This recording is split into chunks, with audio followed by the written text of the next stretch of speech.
প্রিয় দর্শক, এই মুহূর্তে যেখান থেকে আমাদের আজকের এই ভিডিওর টপিকসগুলো দেখছেন তাদেরকে আমার এই চ্যানেলের পক্ষ থেকে জানাচ্ছি আন্তরিক অভিনন্দন এবং আমার পক্ষ থেকে জানাচ্ছি আসসালামু আলাইকুম। তো বন্ধুরা, আজকের ভিডিওর বিষয় পর্বটা হলো যে একজন খামারি কি তথ্য দিচ্ছেন তার সঙ্গে আমরা সেই তথ্যগুলো জেনে নেব এবং তার সঙ্গে কথা বলে বিস্তারিত তথ্য দেওয়ার চেষ্টা করব। আসসালামু আলাইকুম ভাই, আমি মোহাম্মদ সোহেল রানা। আমি একজন ছোট্ট খামারে 10-15টা ছাগল তুলছিলাম, প্রথম পর্যায়ে। তো আমি নিয়ত আসলো যে একটা খামার করবো বড় চাই। তো খামারের ক্ষেত্রে আমার ছাগলগুলো মনে করেন যে ওই যে কয় না, বাংলা ভাষা যেটা কয় না, যে প্যারাক মারছে একবারে, মনে করেন সব টেমাগুলো মরছে। 15 দিনের মধ্যে আপনার 10টা ছাগল মরলো, আর 5টা আপনার 10 দিন পরে মরলো। কিন্তু দেখা গেল লাস্টে আমার সব তুমিল মূল্য সব শেষ। তারপরে আমি চিন্তা ভাবনা করলাম, কিন্তু আমি চিন্তা ভাবনা করি দেখলাম যে এই যে এই ঘাসটা দেখতেছেন না, এটার নাম করে বলে লিপিয়ার ঘাস, বুঝছেন? এই লিপিয়ার ঘাসটা আমার কৃষি অফিসারের কাছ থেকে আমি জানছি যে এই ঘাসের জাতটা খুব ভালো।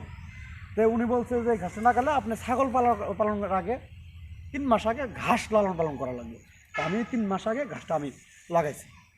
তো কারণ 15টা ছাগল কিন্তু আমি চলছি, অলরেডি লস খাইছি। আমি লসে থেকে আমি আমার শিক্ষা নিতে আছি যে কীভাবে লালন পালন করলে আমার লাভবান হওয়া যায়। এই ঘাসটা পালন করছি, এখন 3 মাস বয়স। এখন আমার উপযুক্ত সময় হয়েছে আপনার ছাগল তোলা।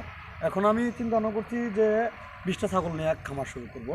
সেক্ষেত্রে আমি খামারের কাছ থেকে ছাগল কিনবো, কারণ যদি বাজার ঘাট থেকে ছাগল কিনি অনেক রোগ বালাই থাকে। যেমন অনেক ছাগল আছে আপনার দেখুন লুম খারাপ আছে, হ্যাঁ সেটা রোগ আছে। অনেক ছাগল আছে আপনার ভিতর রোগ, ওনারা কোনো চিকিৎসা করে না, ট্রিটমেন্ট করে না। এগুলো আর যদি আমার খামারে আনি আমার ভাইরাস হয়ে যাবে। এই জন্য আমি ছাগল চিন্তা ভাবনা করছি খামারের কাছ থেকে ছাগল কিনবো, তাও আমার খামার দরকার। আমি এখন দেখেন ওই যে ওইখানে আরেকটা ঘাস আছে আনচুম, ওই ঘাসটা পাতা চিকন, এখান থেকে দেখা যাচ্ছে না অবশ্য, পাতাটা চিকন। ওই ঘাসটা লাগাইছি। ছাগল আমি এই যে এখানে আপনার প্রায় 1 কাঠা জমির মতো ছাগল আছে। আমি এখান থেকে আপনার 100 ছাগলের ঘাস উৎপাদন করতে পারি। আচ্ছা ভাই, আমার একটা প্রশ্ন আছে, আমি কি একটা প্রশ্ন করতে পারি? অবশ্যই। আচ্ছা, এই যে কিছুক্ষণ আগে আপনি বললেন যে মানে ছাগল অনেকগুলো রোগে মারা গেছে, মানে যে কি রোগে মারা গেছে এটা কি বিস্তারিত একটু বলবেন?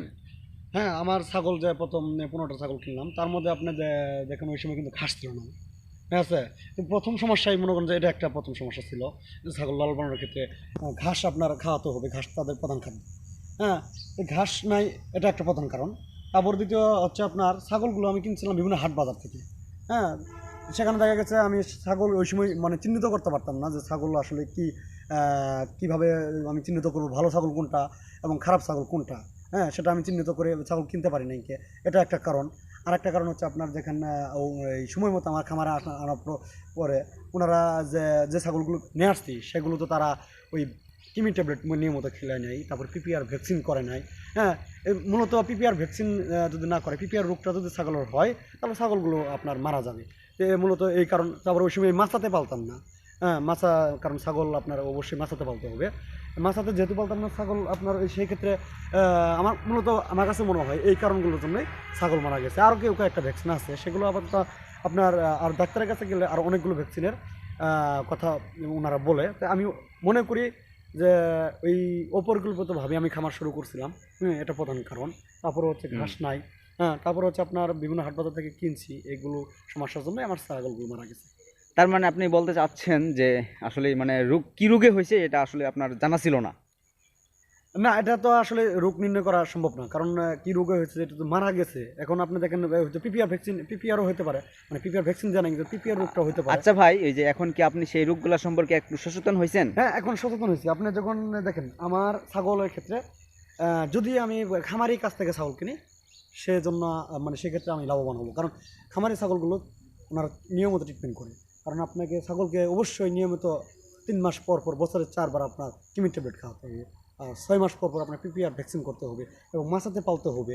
হ্যাঁ, তাদের ওই ঠান্ডা থেকে সবসময় বাইরে রাখতে হবে, মানে ঠান্ডায় যাতে না যায় সেই ব্যবস্থা রাখতে হবে।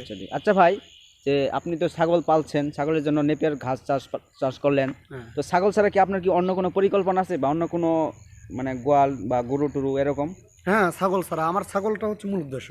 কিন্তু যখন আমি ছাগলের সঙ্গে আছি, ছাগলের খামারের সঙ্গে আমি যুক্ত হচ্ছি, তো এই চিন্তাধারা থেকে আমি আবার চিন্তা ভাবনা করছি যে এর পাশাপাশি যদি আমি একটা ওই যে এই সাইডে একটা আমার একটা মুরগি খামার আছে, ব্রয়লার মুরগি যেটা বলে, এই মুরগি খামার আপাতত আমি সেখানে কিছু মুরগি তুলছি, সেটা দিয়ে আমি আপাতত আবার মুরগি খামারও আমি দাঁড় করাতে যাচ্ছি, এই আমার পরিকল্পনা আছে। তারপরে আপনার এখানে আছে কাউ সেট আছে, সেটাও আমার করার পরিকল্পনা আছে, কিন্তু কাউ সেটের ঘরটা আমার অলরেডি তৈরি করা আছে।